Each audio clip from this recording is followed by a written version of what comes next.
Hello everyone. तो क्या हाल है आप लोगों के? आई होप आपके हाल बिल्कुल ठीक होंगे। तो वेलकम टू अग्निशाला। सभी को एक बार फिर से good morning, good afternoon, good evening और गुड नाइट। जब भी आप इस क्लास को देख रहे हो अपने हिसाब से आप एडजस्ट कर सकते हो। ठीक है, आप सभी के हाल ठीक होंगे। ठीक है, प्रॉपर रिवीजन चल रहा होगा आप लोगों का। मैं एक्सपेक्ट करता हूँ कि अगर हम लोग आपके ऊपर मेहनत कर रहे हैं तो आप उस मेहनत का फायदा जरूर उठाओगे और साथ के साथ जितने एफर्ट हम लगा रहे हैं उससे 4 गुना एफर्ट्स आप लगाओगे। ठीक है, तभी तो जाके भाई आपका स्कोर अच्छा आएगा।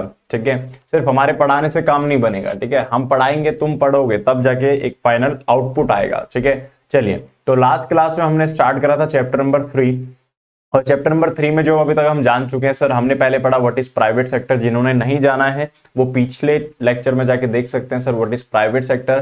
फिर हमने जाना था सर इसमें कौन कौन सी चीजें आती हैं, और ये हम जो ये बातें हैं, जो ये वाली बातें हैं सर, ये हम कर चुके हैं चैप्टर नंबर 2 के अंदर। इन सबको हमने डिस्कस करा किसके अंदर? चैप्टर नंबर 2 के अंदर। ठीक है, उसके बाद सर हमने बात करी पब्लिक सेक्टर की, फिर हमने बात करी लास्ट क्लास में किस चीज की सर? आपकी जॉइंट सेक्टर की। ठीक है, तो ये बातें हम पढ़ चुके हैं, बहुत बेसिक सी बातें थी ये। लास्ट क्लास में इतना सारा हमने कवर कर लिया। आज हमने बात करनी थी क्या? Forms of public sector enterprises, यानी कि सर प्राइवेट सेक्टर एंटरप्राइजेस जो थी वो हमने पढ़ ली चैप्टर नंबर 2 के अंदर।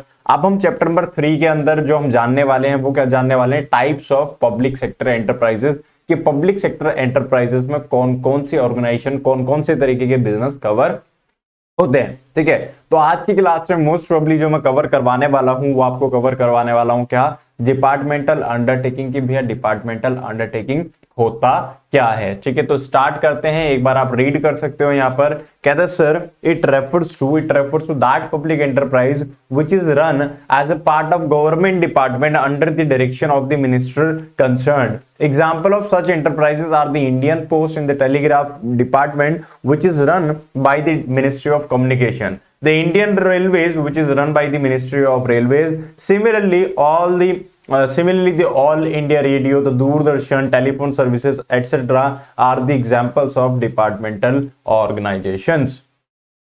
ठीक है सर, समझते हैं जरा ये कहना क्या चाह रहा है। ये डेफिनेशन जो है ये कहना क्या चाह रही है? डेफिनेशन कहता है सर समझो, कहता है ये वो एंटरप्राइज है which is run as a part of government department. भैया आपको पता है गवर्नमेंट के डिपार्टमेंट होते हैं। ठीक है, डिफेंस डिपार्टमेंट है, ठीक है, मिनिस्ट्री ऑफ कम्युनिकेशन है, ठीक है, मिनिस्ट्री ऑफ डिफेंस हो गया। ऐसे हमारे पास अलग अलग क्या है? मिनिस्ट्रीज हैं। ठीक है, मिनिस्ट्री ऑफ कम्युनिकेशन है हमारे पास। तो ऐसे ही क्या कर रखी है हमारी गवर्नमेंट ने? अलग अलग मिनिस्ट्रीज बना रखी, बोलते हैं ना कैबिनेट मिनिस्टर है ना, वो मिनिस्ट्री में काम करता है। तो ऐसे हमारे पास क्या अलग अलग मिनिस्ट्रीज हैं। तो भैया कोई भी ऐसा डिपार्टमेंट, कोई भी ऐसा बिजनेस, कोई भी ऐसा एंटरप्राइज जो गवर्नमेंट डिपार्टमेंट के अंदर काम करता है, ठीक है, गवर्नमेंट डिपार्टमेंट के अंदर काम करता है या एज अ गवर्नमेंट डिपार्टमेंट काम करता है, उसको हम क्या बोल देते हैं? Departmental undertaking. देखो दोबारा फिर से definition, it refers to that public enterprise which is run as a part of government department under the direction of the minister concern. यानी कि लाइक फॉर एग्जांपल मैं बात करूं इंडियन रेलवेज की। अगर मैं इंडियन रेलवेज की बात करूं, आपको पता है भैया इंडियन रेलवेज कौन रन करता है? ठीक है, हमारे पास है क्या? मिनिस्ट्री ऑफ रेलवेज है। मिनिस्ट्री ऑफ रेलवेज है, वो किसको रन करती है सर? आपका इंडियन रेलवेज को रन करती है। ठीक है, आपने दूरदर्शन टीवी पे, नेशनल टीवी जो आप बोलते हो, ठीक है, दूरदर्शन एक चैनल आता है सर। ठीक है, या मैं बात करूं आपको ऑल इंडिया रेडियो, जिसे आप AIR बोलते हो, ये जो रन किया जाता है इसे कौन रन कर रहा है? इसे कौन रन कर रहा है? आपका हमारी मिनिस्ट्री तो रन कर रही है। कौन सर? मिनिस्ट्री ऑफ कम्युनिकेशन के अंदर ही तो ये सारा का सारा, समझ गए? तो ये क्या है सर? कोई भी ऐसा एंटरप्राइजेस जो क्या है एज अ गवर्नमेंट डिपार्टमेंट बन के काम करता है, उसको हम क्या बोल देते हैं? आपका डिपार्टमेंटल अंडरटेकिंग। ठीक है, मींस इनके सारे डिसीजन, सारा कैपिटल A to Z जो भी बातें होंगी वो सारा का सारा कौन लेगा सर? आपका गवर्नमेंट लेगा। तो इनको हम बोलते हैं कि आपका डिपार्टमेंटल अंडरटेकिंग। ठीक है, एग्जांपल्स बता दिया। इंडियन रेलवे जो रन किया जा रहा है मिनिस्ट्री ऑफ रेलवे द्वारा रन किया जा रहा है। ऑल इंडिया रेडियो जो रन किया जा रहा है मिनिस्ट्री ऑफ कम्युनिकेशन इनको रन कर रहा है। तो ये क्या हो गया सर? आपका डिपार्टमेंटल अंडरटेकिंग। आगे चलते हैं, कहते हैं सर फीचर्स क्या है भैया? इनकी फीचर्स क्या है? पहला फॉर्मेशन भैया इनको फॉर्म किया जाता है एज अ गवर्नमेंट डिपार्टमेंट। इनको गवर्नमेंट का एक डिपार्टमेंट माना जाता है कि हाँ भैया ये क्या है? हमारा ही एक हिस्सा है। ठीक है, समझ गए? तो भैया गवर्नमेंट क्या करती है? एक डिपार्टमेंट बनाती है और एक मिनिस्ट्री को पकड़ा देती है। Like for example railway department बना तो वो मिनिस्ट्री ऑफ रेलवेज को पकड़ा दे कि भैया आप इसको देखो। समझ गए कहानी? तो ये क्या हो गया आपका? लाइक ऐसे मिनिस्ट्री ऑफ डिफेंस है ना, तो मिनिस्ट्री ऑफ डिफेंस को भाई गन वगैरह बनाने का उनके पास एक वो बना दिया कि भैया आप ये बनाओ, या आप टैंक्स बनाओ। टैंक्स बनाने का क्या बनाया? एक डिपार्टमेंट बनाया, और वो किसको देते हैं? मिनिस्ट्री ऑफ डिफेंस को दे दिया कि भैया इसको आप संभालोगे। ये क्या हो गया, फॉर्मेशन। फॉर्मेशन क्या होगा इसका, as a government department. Next one भैया, ऑनरशिप किसकी, पैसा गवर्नमेंट का, मैनेजमेंट गवर्नमेंट का, तो ऑब्वियसली बात है भैया ऑनरशिप भी किसकी होगी, आपकी गवर्नमेंट की ही होगी, ठीक है। So their ownership lies compulsorily with the government. आगे मैनेजमेंट किसका होगा भैया, सीधी सी बात है गवर्नमेंट का। यानी कि गवर्नमेंट ने क्या किया सर, गवर्नमेंट ने क्या किया, देखो ये काम कैसे करता है, गवर्नमेंट होती है, गवर्नमेंट के नीचे क्या होती है सर, मिनिस्ट्री होती है, ठीक है, और मिनिस्ट्री के नीचे होते हैं ये वाले डिपार्टमेंट,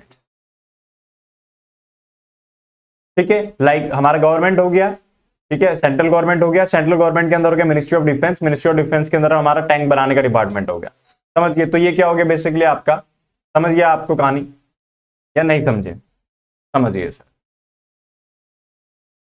ठीक है सर। अच्छा आगे चलते हैं, नेक्स्ट फाइनेंसिंग। ये मैंने आपको बता ही दिया कि जो फाइनेंसिंग होती है वो कौन करता है, गवर्नमेंट करता है थ्रू जनरल बजट। जो बजट्स पास होते हैं उस बजट में बोला जाता है कि भैया मिनिस्ट्री डिपार्टमेंट को इतना दिया जाएगा, एजुकेशन डिपार्टमेंट को इतना दिया जाएगा, ठीक है, इस मिनिस्ट्री को इतना दे रहे हैं, इस मिनिस्ट्री को इतना दे रहे हैं।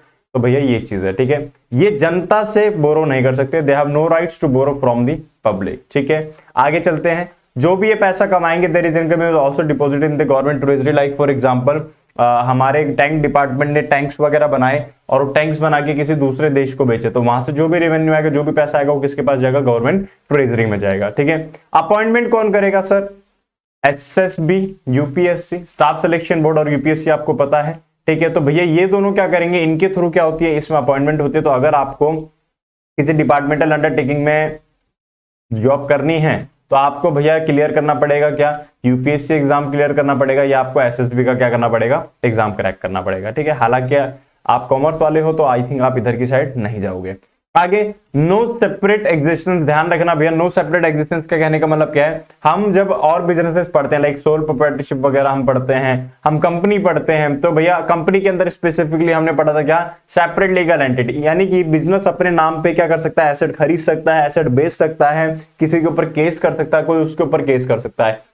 बट यहां पर ऐसा नहीं है, यहां पर एंटिटी अपने नाम पे ना ही कुछ खरीद पाएगी, ना ही कुछ बेच पाएगी, ना ये किसी के ऊपर केस कर सकते हैं, ना कोई इनके ऊपर केस कर सकता है। ये डायरेक्टली कनेक्टेड है किससे, गवर्नमेंट से। यानी कि गवर्नमेंट जो भी केस करेगा गवर्नमेंट पे करेगा, जो केस करना होगा गवर्नमेंट करेगी, जो भी एसेट खरीदी जाएगी वो गवर्नमेंट के नाम पे खरीदी जाएगी, जो भी सेल होगी वो गवर्नमेंट के नाम पे होगी। ये अपने नाम पे कुछ भी नहीं कर सकते हैं, ठीक है। It is kind of a minor की भैया वही बात है, आप अभी 18 से नीचे हो तो आपके ब्याह पे जितने भी मॉनेटरी डिसीजन लिए जाते हैं वो आपके घर वाले ही ले सकते हैं, ठीक है, आप नहीं ले सकते। तो सेम कहानी इसकी, ये बेटे गवर्नमेंट का एक बच्चा है छोटा सा, ये खुद अपने ब्याह पे कुछ नहीं करता, सिर्फ ये काम करता है, ये पढ़ाई लिखाई करता है, ठीक है, कि क्या करना है, रिसर्च वगैरह करेगा, ठीक है। बट इसके ब्याह पे जो फाइनेंशियल डिसीजंस वगैरह होंगे, जो भी केस वगैरह की कोर्ट कचहरी की बातें होंगी, वो इनके फादर साहब लेंगे। यानी कि फादर साहब कौन, इनकी सरकार, समझ गए। आगे चलते हैं, नेक्स्ट सर कहता है फीचर्स क्या है, इजी फॉर्मेशन, सरकारी डिपार्टमेंट है भैया तो इजीली फॉर्म किया जा सकता है, ठीक है। इफेक्टिव कंट्रोल होता है, क्यों भैया, मिनिस्ट्री बनी हुई है इनके लिए सेपरेट, ठीक है, बहुत सारे लोग होते हैं इस काम को संभालने के लिए। और भैया ऑब्वियसली बात, आप यूपीएससी एसएसबी क्लियर करके आए हो तो आप वेल एजुकेटेड हो गए, आपके पास एक्सपीरियंस होगा किसी चीज का, ठीक है। तो ऑब्वियसली बात है कंट्रोल कैसे होंगे आपके, इफेक्टिव कंट्रोल होंगे। आगे इंक्रीज इन गवर्नमेंट इनकम, भैया यहां से मैंने आपको बताया कि जो भी ये कमाते हैं वो कहां जाता है, गवर्नमेंट की ट्रेजरी में जाता है। और जब ये कुछ भी सामान बेचेंगे गवर्नमेंट ट्रेजरी में जाएगा तो ऑब्वियसली बात है गवर्नमेंट की इनकम क्या होगी बेटा, बढ़ेगी। और इसी से रिलेटेड नेक्स्ट पॉइंट है क्या आपका, डिक्रीज इन टैक्स बर्डन। देखो अभी भारत में जो टैक्स स्लैब्स हैं आपको पता है 5, 20, 30% के जो स्लैब्स हैं, है ना। तो भैया ये अगर आपको स्लैब्स कम करवाने हैं, ये टैक्स गवर्नमेंट ले क्यों रही, टैक्स गवर्नमेंट ले रही है आपसे क्यों, ताकि आपसे टैक्स ले, उसको डेवलपमेंट पे लगाए और लोगों को सब्सिडीज दे सके। बट आप सोचो जितना पैसा आपके टैक्स से आ रहा है, अगर इतना ही पैसा गवर्नमेंट के पास इस रेवेन्यू से आ जाए, ये जो इनके डिपार्टमेंट चल रहे हैं, तो क्या गवर्नमेंट को टैक्स चार्ज करने की जरूरत पड़ेगी, नहीं सर, समझ रहे हो। तो भैया अगर इनका रेवेन्यू बढ़ेगा तो ऑटोमेटिकली जनता का जो टैक्स बर्डन है वो क्या हो जाएगा, ऑटोमेटिकली सर कम हो जाएगा। क्यों भैया, अंडरटेकिंग से ही सारा पैसा आ जाएगा, समझ गए। तो पब्लिक के ऊपर जो टैक्स बर्डन है वो क्या हो जाएगा बेटा, रिड्यूस हो जाएगा। नेक्स्ट वन, इजी फाइनेंसिंग, क्यों, गवर्नमेंट का पैसा है सर, तो गवर्नमेंट इजीली मैनेज कर सकती है अपने हिसाब से। The next one is proper utilisation of funds, भैया आपको पता है क्रॉस चेकिंग होती है गवर्नमेंट में, डिपार्टमेंट के नीचे डिपार्टमेंट, ठीक है, तो ऐसा चलता है, एक हायरार्की होती है। तो भैया ऐसे जनरली मिस यूटिलाइजेशन फंड्स का नहीं होता, हालांकि ये कहने की बातें हैं, मिली भगत होती है, आपको भी पता सरकारी दफ्तरों में, ठीक है, कहाँ का पैसा कहाँ यूज होता है आपको भी नहीं पता और हमें भी नहीं पता, ठीक है। वो वही कहने वाली बात है कि अगर 1000 रुपया ऊपर से आता गवर्नमेंट की तरफ से, जनता के पास 50 रुपये पहुंच जाए तो बहुत बड़ी बात है, ठीक है। तो प्रॉपर यूटिलाइजेशन ऑफ फंड तो नहीं होता, बट हमने एग्जाम में लिखना तो हम लिखेंगे, ठीक है। ये हो गया प्रॉपर यूटिलाइजेशन ऑफ फंड्स। अभी इसी को देखना हम डीमेरिट्स में भी पढ़ेंगे। नेक्स्ट वन, लिमिटेशंस क्या है सर इसकी, ठीक है, कमियां क्या है इस डिपार्टमेंट में। पहला, लैक ऑफ प्रॉम्प्ट एक्शन, यानी कि आप क्विकली एक्शन नहीं ले सकते हो, ठीक है। ब्यूरोक्रेसी होती है बहुत ज्यादा, टाइम लगता है, फॉर्मेलिटीज होती है, लीगल फॉर्मेलिटीज किसी काम को करने के लिए, टेंडर को पास करवाने में सालों लग जाते हैं, ठीक है। तो ये क्या है सर, ब्यूरोक्रेसी, बहुत लंबा वक्त लगता है किसी भी चीज को करने में, क्योंकि डिपार्टमेंट है, ठीक है, प्रोसीजर्स हैं, फॉर्मेलिटीज हैं, तो उनको निभाते निभाते कई अपॉर्चुनिटीज जो होती है वो क्या हो जाती है, मिस हो जाती है। Next one, lack of flexibility, government के रूल हैं, तो ऐसा नहीं है कि आप जब मर्जी डिपार्टमेंट में कुछ चेंजेस कर सकते हो, उसके ऑपरेशंस में चेंजेस कर सकते हो, ऐसा पॉसिबल नहीं है, क्योंकि स्ट्रिक्ट गवर्नमेंट रूल्स होते हैं, ठीक है। आपके ऊपर ब्यूरोक्रेट्स बैठे रहते हैं, IAS IPS, समझ रहे हो कहानी, तो 100 लोग बैठे हुए हैं। तो next one is lack of incentive, सरकारी नौकर हूं, मुझे पता है मैं काम करूंगा या नहीं करूंगा तब भी मुझे मेरी सैलरी मिल जाएगी, तो जनरली जब भैया जब मुझे पता मेरी सैलरी मिल जानी, तो मैं क्यों फालतू का काम करूं, समझ गए, समझ गए। तो भैया नहीं करते हैं जनरली लोग काम। आगे, स्पेशल एफर्ट कोई कुछ नहीं डालता। Next one, lack of competitive feeling, ठीक है, कोई मोटिव नहीं है हमारे पास स्पेशल कुछ कमाने का, क्योंकि प्रॉफिट कमाऊंगा तो मेरे को थोड़ा मिलेगा भाई, तो सरकार के पास जाकर अगर मेरे को मिले, अगर मेरा अपना धंधा हो, मुझे प्रॉफिट मिले तो मैं काम करूंगी, बट जब मेरे को मिलना ही नहीं तो मैं क्यों काम करूं। मैं गवर्नमेंट स्कूल में टीचर हूं, तो मैं पढ़ाऊं ना पढ़ाऊं, मेरे को मेरा महीने का 70,000 80,000 जो भी मेरा सैलरी हो तो आएगा नहीं, चाहे बच्चा फेल हो चाहे पास हो, मेरे पास तो आएगा। मैंने तो पढ़ाया था, वो नहीं पढ़ा, पढ़ाया कैसे मैंने, बैठे बैठे, समझ गए। तो वो इच्छा अनुसार गवर्नमेंट डिपार्टमेंट में होता ही, आपको बताएं। इंक्रीज इन टैक्स बर्डन, देखो अगर प्रॉफिट हुआ तो टैक्स कम होगा, बट अगर लॉस हो गया तो भैया ये लॉस कहां से कवर किया जाएगा, गवर्नमेंट अपनी जेब से थोड़ा ना देगी, गवर्नमेंट की अपनी जेब कहां है, गवर्नमेंट की अपनी जेब तो हम ही है ना भाई। तो गवर्नमेंट क्या करेगी, हमसे लेगी, कैसे लेगी, उधार नहीं लेगी, हमको बोलेगी टैक्स दो, एक्स्ट्रा टैक्स बढ़ा देंगे, ठीक है। नेक्स्ट वन, मोर पॉलिटिकल इंटरफेरेंस, देखो क्या होता है यहाँ पर, ये जो अप्रोच चलती है ना सरकारी दफ्तरों में, मेरे चाचा के ताऊ के भतीजा जो है, मतलब ऐसे चाऊ के ताऊ, चाचा के ताऊ के पापा के भाई के समवन कौन है, विधायक है, ठीक है, फिर हम बोल देते हैं हमारा चाचा विधायक है, ठीक है। तो होता क्या है, चाचा विधायक है तो अप्रोच तो होगी, ठीक है। तो कोई भी डिपार्टमेंट में वैकेंसी आती है तो पहले चाचा का भतीजा भर्ती होता है, बाद में जनता भर्ती होती है, समझ रहे हो। तो कई बार गधे घोड़े खच्चर सब, घोड़े तो मुश्किल ही होते हैं, गधे खच्चर ज्यादा होते हैं, वो ज्यादा उस डिपार्टमेंट में भर जाते हैं, ठीक है। पॉलिटिकल इंटरफेरेंस, समझ गए कहानी, आप कुछ करना चाह रहे हो, नहीं करने देंगे आपको। लाइक फॉर एग्जाम्पल आप एक अभियान चलाना चाहते हो कम्युनिकेशन के through, cigarette bans and all, ठीक है, कि नहीं बिकना चाहिए, पर वो जो विधायक जी हैं उनका एक धंधा है सिगरेट का, चलाने देंगे क्या वो ये प्रमोशन, नहीं चलाने देंगे, कैंपेन चलाने देंगे, नहीं चलाने देंगे, क्या है, पॉलिटिकल इंटरफेरेंस, ठीक है। Next one is red tapism. Red tapism पता है आपको क्या होता है, रेड टेपिज्म, जब फाइल सर्टेन लिमिट तक, मतलब काफी टाइम तक पड़ी रहती है, उस पर काम नहीं होता, तो उस पर रेड टेप मार देते कि हाँ ये बहुत पुरानी फाइल है, that is basically red tapism, ठीक है। अभी सरकारी दफ्तर है, फाइलें लगती हैं, लगने तो, ठीक है, पता नहीं कितनी करोड़ों फाइल्स होंगी, ठीक है। तो जब यहाँ हमारे अदालतों में, ठीक है, हमारे कोर्ट्स में जब फाइल्स प्रॉपरली प्रोसेस नहीं होती, तो ये तो भैया डिपार्टमेंट एकमात्र, यहाँ से किसी का ऐसा कोई बड़ा नुकसान नहीं होने वाला है, किसी को फांसी नहीं लग जाएगी, तो रेड टेपिज्म होना तो है ही भैया, फाइल लगी रहती है, उस फाइल को सालों साल हो जाते हैं, पड़े पड़े रद्दी हो जाती है, डिपार्टमेंट में आग भी लग जाती है, जल भी जाती है, बट उस फाइल के बारे में किसी को आता पता नहीं होता, ठीक है। तो क्या ये आपका रेड टेपिज्म, समझ आता है कि नहीं समझ आता सर, बिल्कुल समझ आता है। Next one, utility. यूटिलिटी का मतलब क्या, देखो हमने क्या क्या बातें पढ़ी, पहले हमने पढ़ा sir what is public undertaking, ठीक है, ये डिपार्टमेंटल अंडरटेकिंग, फिर हमने जाना उसके फायदे, उसके फीचर्स क्या है, फिर हमने जाना उसके मेरिट्स क्या है, फिर हमने जाना उसके लिमिटेशन से डिमेरिट्स क्या है। अब जो मैं जानने जा रहा हूं, मैं जा रहा हूं क्या, यूटिलिटी, यानी कि भैया कहां पर सही रहते हैं ये, कहां पर डिपार्टमेंटल अंडरटेकिंग यूज करना चाहिए। तो पहला, with the complete control of government is essential for public welfare, कहता है जहां पर गवर्नमेंट का कंट्रोल क्या है बहुत ज्यादा जरूरी है, ठीक है। लाइक फॉर एग्जांपल मैं डिफेंस की बात करूं, डिफेंस आप किसी के भी हाथ में नहीं दे सकते, आप मेरे हाथ में दो डिफेंस में तो पाकिस्तान को उड़ा दूंगा भाई, मेरे हाथ में परमाणु बम मैं सबसे पहले लॉन्च करूंगा, समझ रहे हो। तो कंप्लीट कंट्रोल किसका चाहिए, गवर्नमेंट का।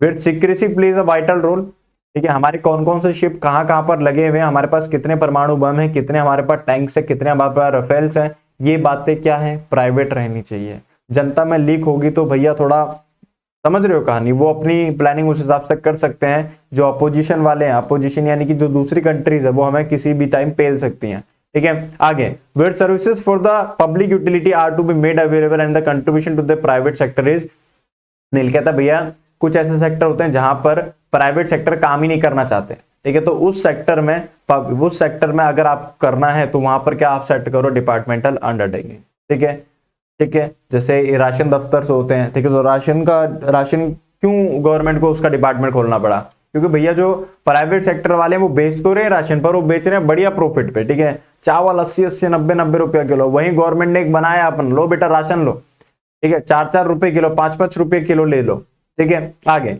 Where heavy investment is involve without any guarantee of profit, ठीक है, कि भैया कोई ऐसा डिपार्टमेंट है जहां पर प्रॉफिट होने के चांसेस क्या है, नील है, ठीक है, बट भैया इन्वेस्टमेंट क्या चाहिए, हैवी। आप रेलवे लगा लो ना, कितना पैसा लगाना पड़ता है रेलवे में, समझ रहे हो, एक मशीन एक इंजन को खरीदने में कितना पैसा लगता होगा, रेवेन्यू है क्या उतना, नहीं है भाई, समझिए, क्योंकि हर कैटेगरी चल रही है, वो तो ये कि हाँ इस ट्रेन से क्या रहा तो दूसरी ट्रेन से ले लिया, सेट ऑफ कर दिया, अभी लोकल चल रही, लोकल से क्या रिकवर होता है भाई, कुछ नहीं होता, समझ गए। तो ऐसी जगह पे आप किसको प्रेफर करते हो सर, पब्लिक अंडरटेकिंग को, क्लियर है। तो भैया आज की क्लास में हमने जो पढ़ा वो पढ़ा किसके बारे में, डिपार्टमेंटल अंडरटेकिंग के बारे में।